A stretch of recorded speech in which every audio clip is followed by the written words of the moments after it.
And Death Row Records founder Suge Knight had a lot to say about the Tupac Shakur trial during a jailhouse interview with TMZ. Knight was in the car with Tupac the night he was shot on the Strip in September of 1996. Now from behind bars, he is weighing in on the case and how prosecutors are framing the case. Here's how Knight describes it. You know, one of the things you got to realize, this was assassination. It wasn't over no chain. It wasn't over no colors.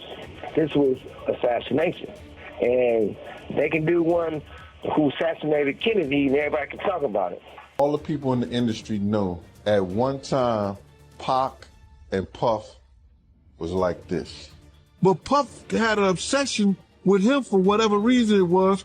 Puff and Tupac was like a couple, it seemed like to me. Whatever they may have done, and you gotta remember, they was all swingers. Suge Knight just spoke from behind bars and said Tupac's takeout was a straight assassination, not some chain snatch or rap beef. Word is he pointing at the same plan Keefe D and Diddy put together years ago, and the streets are finally hearing it from the man who was in the car that night. 30 years after the shots rang out on the Las Vegas Strip, the jury that could finally decide what really happened to Tupac Shakur is starting to take shape. 15 prospective jurors got told to come back for the next round of selection. The process kicked off with 75 names, and the court is looking to lock in 12 jurors plus 4 alternates.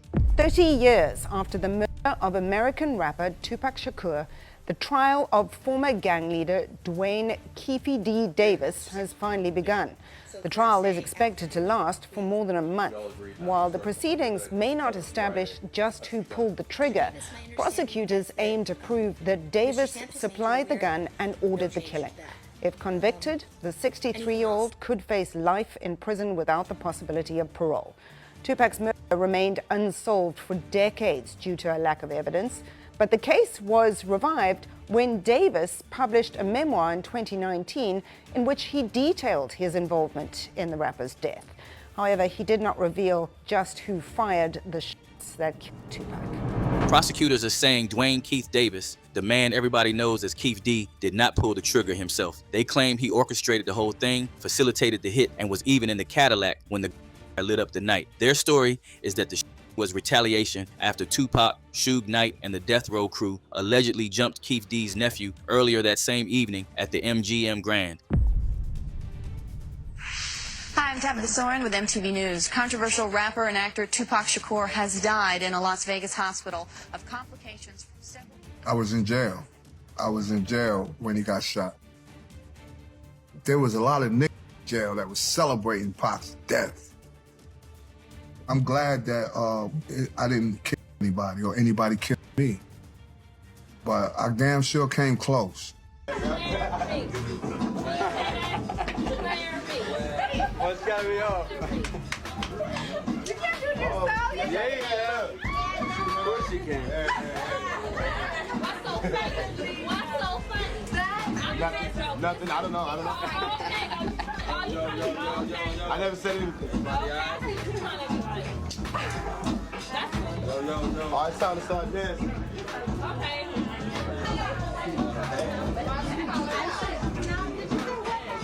Oh, I still don't know what dance. Get up there. Why don't you girls get up there? The strongest evidence they are pointing to is Keefe D's own words. Years of police interviews, documentary appearances, and his own memoir where he described his role in the events around that night. Keefe D has pleaded not guilty. His defense is calling those stories fabricated for money and attention. But while the lawyers argue back and forth, the man who was actually sitting in the car with Tupac that night just spoke from behind bars. Suge Knight sat down for a jailhouse interview and said the quiet part out loud. This was not about a chain, but an assassination. He said people can talk all day about who took out Kennedy, but when it comes to Tupac, nobody really wants the full truth. Suge is on the witness list, so are members of Tupac's family, former Las Vegas Mayor Oscar Goodman and Governor Joe Lombardo. The man who rode shotgun that night is finally weighing in, while the only person ever charged is about to face a jury. And Death Row Records founder Suge Knight had a lot to say about the Tupac Shakur trial during a jailhouse interview with TMZ.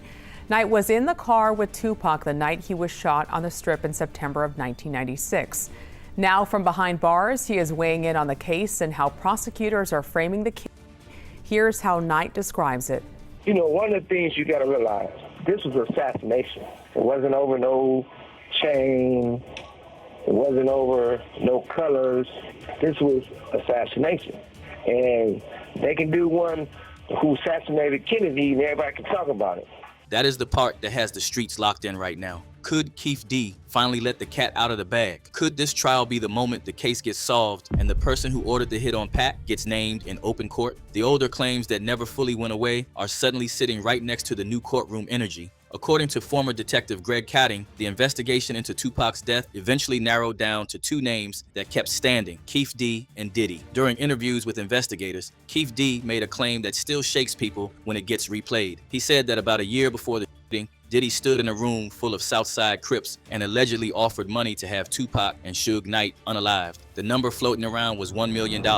Keefe D claims that there is this ongoing conversation. It happens on 3 different occasions, but most specifically when he and Puffy are at this place called Greenblatt's Deli on Sunset. And they're there, things have spiraled out of control. Puffy's really concerned about, you know, the welfare of his safety, and he tells Keefe D, man, I just need you to take care of this situation with Suge and Tupac. It's out of control. And he says, I just need you to take care of him. And Keefe D's like, that's no problem, that's what we do. And so an agreement was made, according to Keefe D, for an amount of money, and they kind of just let it go at that point in time. But of course, Keefe D knows in the back of his mind, this is what Puffy wants done, and they all end up out in Las Vegas. But of course, when we interview Keefe D, he's like, yeah, that's what the agreement amount was, $1 million. So according to Keefe, he's claiming that Puffy offered him $1 million to Suge or Tupac? Both or of them. both? Yeah, both their names came up. And according to Keefe D, he says, you know, Tupac's put himself on the list by all the talking that he was doing. But it was really about Suge, because it was Suge's muscle that Puffy was afraid of. So I want to backtrack. You said that you was on top of the world until you met Puffy. What you mean by that? Man, shit, I was getting 300 kilos a month, man, balling, man. Didn't nobody know about me. My shit was smooth, dude.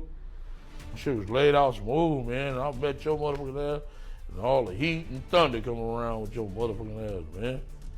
Brother love, come show some love. That's all I can say. Show some love, brother love. You know, shit. Brother, I be seeing you doing your little pretty dance and all that, man. Show some love, homie. Come on, man, don't be like that, brother love. I was on top of the world till I met your motherfucking ass, dude. Shit is wrong, dude. Come on, homie. I need something. Throw a dog a bone or something. Sit up there talking about you, daddy love. Show us some love. Those words came from Keefe D's own statements, not a courtroom verdict. But once they resurfaced, the timeline of that final night started looking different again. The shit did not start with gunfire. It started with a fight inside the MGM Grand. Tupac and the death row crew jumped Orlando Anderson, Keefe D's nephew, who was connected to the same Southside Crip circle. Hours later, Tupac was riding with Suge when a white Cadillac pulled up. Shots were fired. Tupac took multiple hits. 6 days later, he was gone. There's also, you go into the book, that apparently there was supposed to be $1 million that Zip was supposed to bring back, but he ended up keeping the money and buying a nightclub with it. That's what the FBI said. The FBI said that. Yeah. Tupac Shakur died last night after a brief life in a rough business. He was 25. Here's NBC's Stan Bernard. You know they got me trapped in this prison of seclusion. Tupac Shakur rode to fame and riches on his often violent vision of life in the inner city. That vision turned out to be prophetic. His own death from multiple wounds. And his devoted fans who believed his rap litany mirrored their lives are mourning. I like rappers who are going to say what they have to say. You know, I really like that. He didn't hold nothing back, he didn't bite his tongue. But like I said, Tupac took things a little bit too far. And that could be the reason why he is where he is right now. For many, Shakur's reputation as a gifted rap artist was more important than his history, his rap sheet. When he was shot in this car in Las Vegas, he was out on bail while appealing a 4.5-year sentence for sexual assault. And he had been shot before when someone, he said, tried to rob him. For decades, nobody could prove who ordered the attack. Investigators kept circling the same story of money changing hands. The person Keefe D pointed at as the one putting up that money was Diddy. Then another name entered the frame, Eric Vonzip Martin, a close associate of Diddy. Keefe D claimed the gun used in the was linked to a car connected to Vonzip. Even members of Tupac's family started asking why Vonzip never got fully investigated. If the weapon came from that direction, the trail does not stop with the shooter. It keeps going. Speaking of Puffy, right? How do you feel about the rumor that Puffy, he gave a guy named Eric Vonzip a check for $1 million to give to Keefe D to kill Tupac? I'm familiar with the story. I'm familiar with the dude. My man Big Psych, rest in peace, used to know that dude. So you met Vonzip before. So how does that make you feel, man? Somebody that you met, and I'm sure that he knew that she was Tupac's brother. How does that make you feel knowing that he's the one that provided Keefe D with the gun to kill Tupac? I mean, it's all f***ed up. It was a setup. It was a plot to murder my brother. I feel f***ed up about it. I don't know that, but I ain't got no love for none of them. See, but considering who that guy is to Puffy and to Keefe D, for it not to be addressed is weird. Another voice that has been sitting in the background for years is Kirk Burroughs, one of the co-founders of Bad Boy. He kept detailed journals during his time around Diddy. One entry raised serious questions. Just days before Tupac was taken out, Kirk wrote that Diddy asked him to rent cars for a drive from New York to Las Vegas. At the time, the detail did not seem major. Years later, investigators started looking at those records again, the dates, costs, and the routes. That's not true. That decision put us in the worst situation that we could have ever been in. We lost our #1 talent. We're on a West Coast where we're surrounded by enemies who told us not to be here. We really shouldn't have been there, but we were. Now we have to get out of there. At that time, I brought most of the company with me. I had a lot of interns, young people. I had to account for them with their parents. We had to get them home. That weekend, I think we had to get Sean out first. 1, 2, 3 steps in the trunk of a car, moving out the city limits to another airport on that flight out. Y'all remember Gene Deal, who once ran security for Diddy? Dude been saying the upcoming Keefe D trial could reopen the entire investigation because Keefe D's legal strategy may revolve around explaining why Tupac was targeted in the first place. If that explanation involves money changing hands, the story does not end with the man in the Cadillac. It goes back to whoever allegedly financed the hit. So, if they want to pull Diddy into that, they gotta mitigate circumstantial evidence.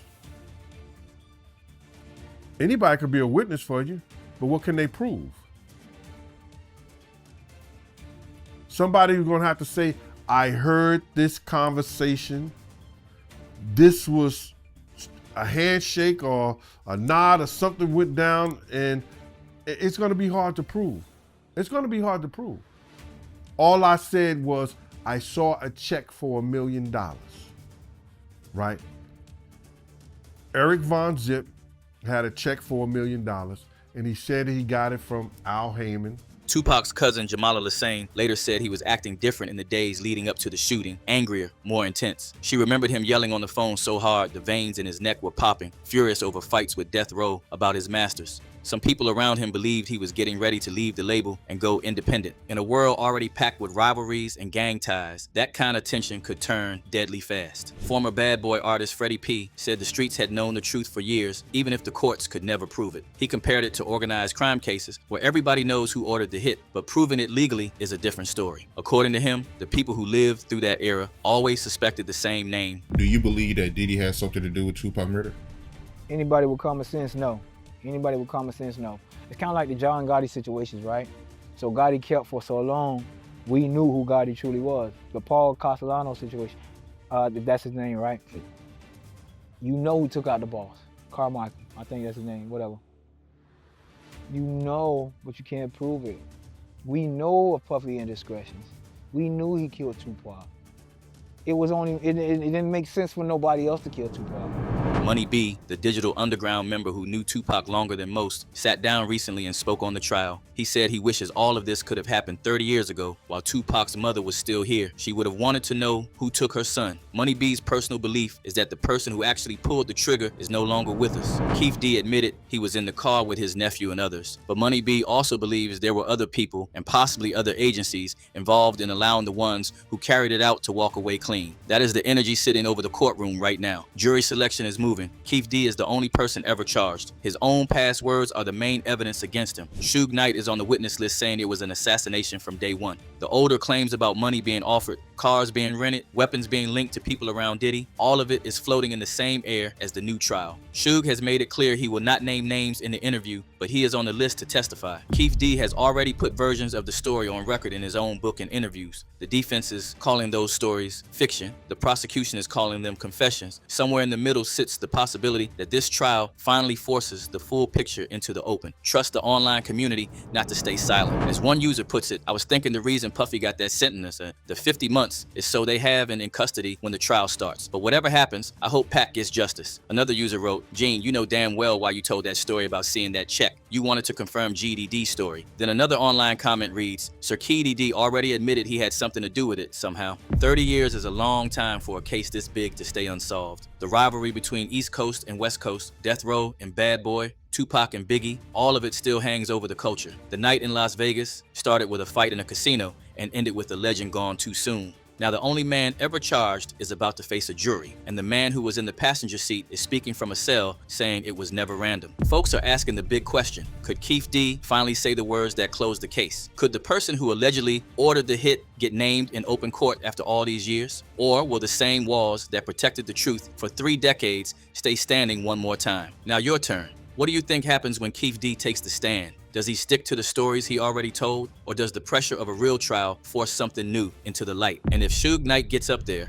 and says the same thing he said from the cell, how many more names are going to get pulled into the frame? Drop your thoughts in the comments. I want to hear all the tea. And trust, if you thought this was wild, click that next video, sis, cause the tea only gets hotter. See you in the next one.